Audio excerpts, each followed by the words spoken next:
Welcome to dream சமையல். இன்றைக்கி வந்து எறா மசாலா பண்ண போகிறேன். அதுக்கு தேவையான பொருள்லாம் சொல்ல போகிறேன். ஃபஸ்ட்டு எறா வந்து நான் 1/4 கிலோ எடுத்துருக்கேன்.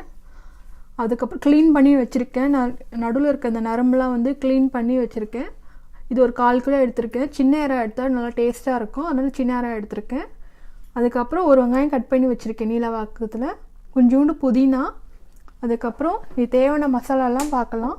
ஃபஸ்ட்டு தனியா பொடி வந்து 1 டேபிள் ஸ்பூன் எடுத்திருக்கேன். இது வந்து குழம்பு மிளகாத்தூள் வந்து 1 டேபிள் ஸ்பூன் எடுத்திருக்கேன். இது நல்லா தொக்கு கொடுத்துக்கோசம் இது நல்லா கொஞ்சம் நிறையவே எடுத்திருக்கேன். அப்புறம் 1/4 டீஸ்பூன் மஞ்சள் பொடி, கொஞ்சோண்டு சில்லி ஃப்ளேக்ஸ் போடுறேன், கொஞ்சம் நல்லாயிருக்கும் காரம் ஸ்பைஸியாக. அதுக்கப்புறம் பெப்பர் எடுத்திருக்கேன். அப்புறம் சால்ட் எடுத்திருக்கேன் 1 டீஸ்பூனு. அப்புறம் கரம் மசாலா வந்து 1 டீஸ்பூன் எடுத்திருக்கேன். பூண்டு வந்து சிறுவாக நறுக்கி வச்சுருக்கேன். ஒரு 3 பல் பூண்டு நல்லா சிறுவாக நறுக்கி வச்சுருக்கேன். இப்போ எப்படி செய்யலான்ட்டு பார்க்கலாம். இப்போ எல்லா மசாலாவும் ஒன்றா மிக்ஸ் பண்ணிட்டு வேணே கொஞ்சம் லைட்டாக வந்து தண்ணி ஊற்றுறேன்.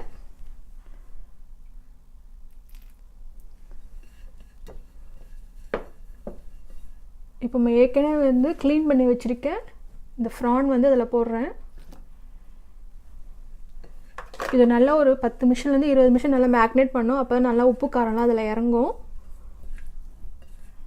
நல்லா மிக்ஸ் பண்ணணும். இது பாருங்கள், இந்த ப்ரான் வந்து நல்லா 10 நிமிஷம் ஊறிச்சு. இப்போ வந்து எப்படி ஃப்ரை பண்ணலான்னு பார்க்கலாம். ஃபஸ்ட்டு ஒரு பேனில் வந்து ஆயில் ஊற்றிக்கணும். ஒரு 2 டேபிள் ஸ்பூனுக்கு எண்ணெய் ஊற்றிக்கோங்க, அப்போ தான் நல்லாயிருக்கும் இந்த எறா வறுக்கிறதுக்கு. இது எண்ணெய் நல்லா காஞ்ச வேணி நான் ஏற்கனவே கட் பண்ணி வச்சுருக்கேன் ஒரு வெங்காயத்தை அதில் போடுறேன்.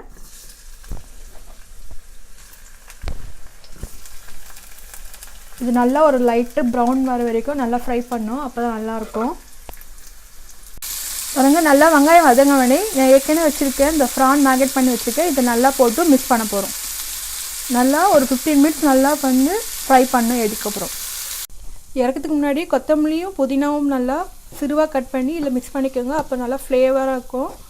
இப்போ உங்களுக்கு ரெடி ஆயிடுச்சு உங்களுக்கு ப்ரான்னு. பாருங்கள், உங்களுக்கு ரெடி ஆயிடுச்சு ப்ரான் மசாலா. இந்த வீடியோ உங்களுக்கு பிடிச்சிருந்தா லைக் பண்ணுங்கள், ஷேர் பண்ணுங்கள், சப்ஸ்கிரைப் பண்ணுங்கள், கமெண்ட் போஸ்ட் பண்ணுங்கள். தேங்க்யூ.